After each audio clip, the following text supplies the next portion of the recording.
It's been a minute since I've been on my page. And, God got a way of helping me see or assess things. And I don't want to be like, have my mind be too like critical minded or adding too much emphasis on a certain thing.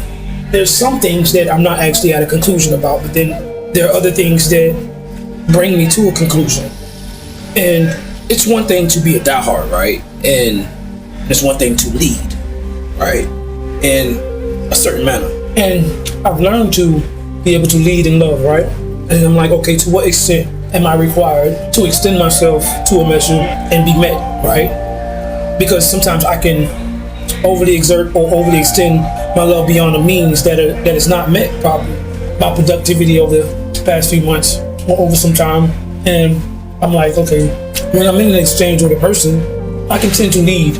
I can lead in that love, and I can find myself not being exhausted or overwhelmed by what I give benevolently. Like, and in my benevolence, I think that sometimes I can be blind to certain things, or I'll overlook certain things. And it's like, okay, in my benevolence, I'm not here to require or exploit my love and expect the person to be able to meet me at some things, at some points, right? But then it's like, okay, there's a requirement of self-preservation in the endeavor or exchange that I come across or come into with the person.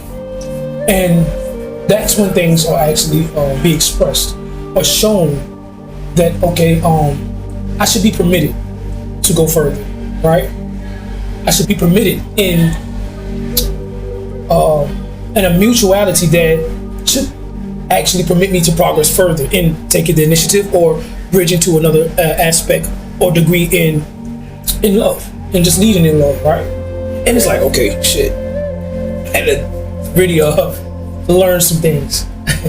It could be a point to where you can be like, okay, you can show a person some interest, so much interest to a degree, right? And just to give them firm ground to somewhat like permit themselves or permit them to be able to progress forward or open themselves up in an area that is safeguarded. Like, can you providing them firm ground to stand on and somewhat disclosing other qualities about themselves, right? But a person must mutually want to participate in that. And I think in my benevolence, I could kind of blindly just give and not expect to receive in certain areas, right? And it's like, okay, it doesn't really matter because I'm not only just a diehard, but I'm just that benevolent, and I don't really draw from any well of exhaustion for real. It's not like I exploit my love. So it's like I can give these things and not really expect a return because of who I'm in exchange with pertaining to God. But God wants me to still uphold or have an esteem, knowing that I am worthy of the same capacity in which I give, I should be able to receive, right?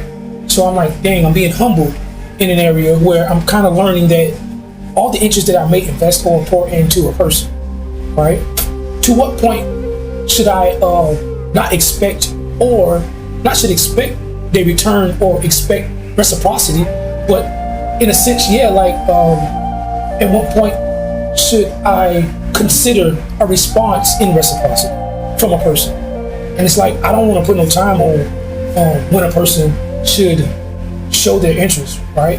But then I'm realizing, like, wait a minute, okay, if after presenting myself or after presenting myself, God presented me before that person, anybody in my life, there's naturally going to be a courtesy that is going to be expressed through any exchange that you meet, letting it be known that you are interested. A person has interest in you in return. And I had to like check some shit, like, okay, wait, where am I at? Time, what are you doing? And it's like, okay, maybe I'm in service, but I'm not, in a sense, being service. Only by the divine I am learning through my exchange. And I'm really actually getting to a maturity in my life and an independence in my life where I can accept where I'm at in life, for real. And yeah, I always say, like, I care as much as a person wants me to care. But to what capacity, I had to recognize that I may be forcing a connection that a person is not really interested in connecting or at the value in which I have proposed. You know what I'm saying? So, like at this point, if a person was really into you, it would be evident, truly. Don't fill in the blanks that aren't there. Don't fill in the blanks for other people. Although, sometimes you can mistakenly fill in these blanks for other people in your benevolence, because you may have a love that is so abundant and wealthy, rich, that it really needs not. You know what I'm saying? And in your exchange between you and God in that intimacy, you can overlook the lack of interest that a person may have in certain areas. And that's really truly what it is. It's just a lack of honor in certain areas where a person doesn't really meet you, where you meet them. And you can't expect everyone to see you in a celestial lens or spiritual lens as you see others. So I'm now at this point where I'm recognizing, like, as much of a friend and a fan or support that you can be to a person, there's a point in which you need to recognize that a person should actually naturally have that too within themselves, if you're actually joining in on some type of progression forward in life in whatever you do. And in self-preservation, it should be a requirement. In order that you be self-perseverant in your endeavors, certain requirements you need to implement, requirements in which a person should have the humility enough, not even just the humility, but just have the enthuse or the interest enough to meet you at certain areas naturally. It's not something that you need to petition for. It's not something that you need to request or put forth in light. It's not something you need to pretty much petition for or even too much ask for. That's a natural aspect that should be already written within a person. And if you are seeing truly, these things will already be a natural occurrence or a natural thing that they possess in them for you to have. So don't put jewels, don't expect valuable things from a place in which they are not are, or just don't that are not present within a person. Don't expect certain things from people that aren't there. You know what I'm saying?